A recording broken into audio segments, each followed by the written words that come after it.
Welcome back to Tipping Point. I'm your host, Kara McKinney. Joining us now with this Everything is Stupid weekly wrap-up is author and supply chain consultant Jim Nels. Jim, thanks for being here tonight. What do you have for us this Friday? Greetings from the Everything is Stupid studios here in the People's Republic of Chicago, where the only thing lower than our temperature is the collective IQ of our local politician. As you may have guessed, it has been another crazy, stupid week. We have a lot to cover, so let's jump right in. Let's start with politics tonight, because is there anything more stupid than the politicians and bureaucrats who inhabit our nation's capital?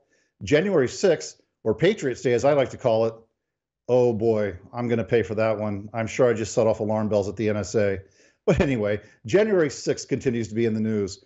First, the Supreme Court has agreed to hear a case, Fisher versus the United States, which challenges the federal government's ability to charge the so-called January 6 rioters with obstructing a federal proceeding. Now, at first blush, this appears to be a legitimate charge. The business of Congress was interrupted. I mean, that's why Democrat Congressman Jamal Bowman was charged with the same crime for pulling a fire alarm in order to delay a House vote on the budget back in September. Oh, wait, no. He got probation and paid a fine. Say it with me, folks. Rules for thee, not for me. But back to the case before the Supreme Court. It turns out that the law prohibiting the obstruction of a federal proceeding was written after the Enron scandal, when executives of the energy company destroyed documents obstructing the government's investigation. The law is about destroying evidence, not interrupting Congress. If the Supreme Court rules in favor of Fisher, it could lead to charges being dropped against a number of the January 6 prisoners and against President Trump himself.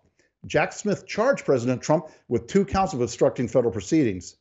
Yeah, my Everything is Stupid Army, Jack Smith. Doesn't he look like the leader of a cult?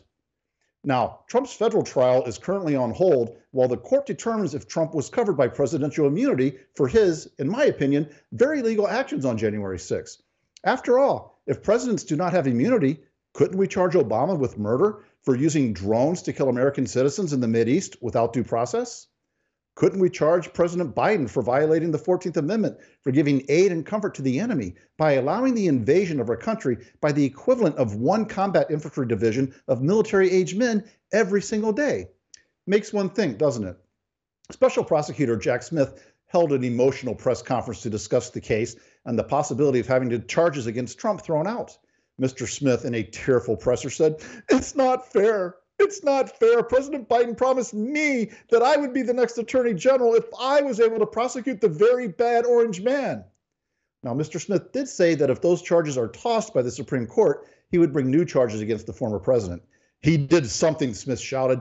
I know it. I'll find something. I know. He lies about his weight. I can charge him with caloric conspiracy. In other January 6 news, it appears that the federal government and the banks collaborated to seek out participants in that mostly peaceful protest.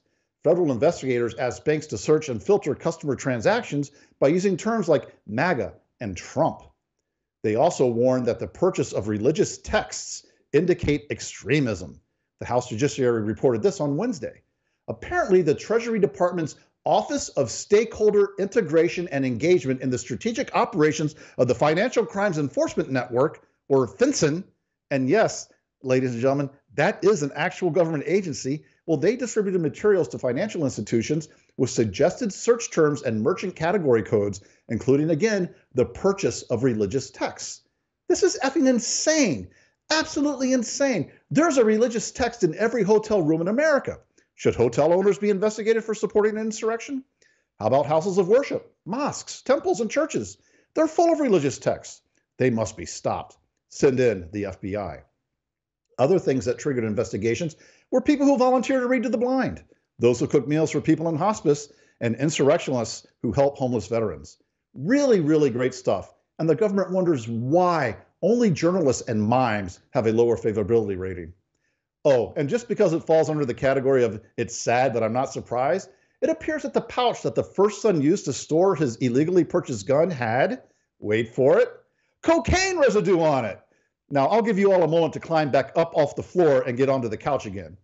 The first son is asking for the federal gun charges to be dropped, arguing that denying a gun to a person with a drug or alcohol problem violates the Second Amendment of the Constitution. That's a rich argument, since his daddy and other liberal Democrats do not believe in the Second Amendment and the right to legally keep and bear arms.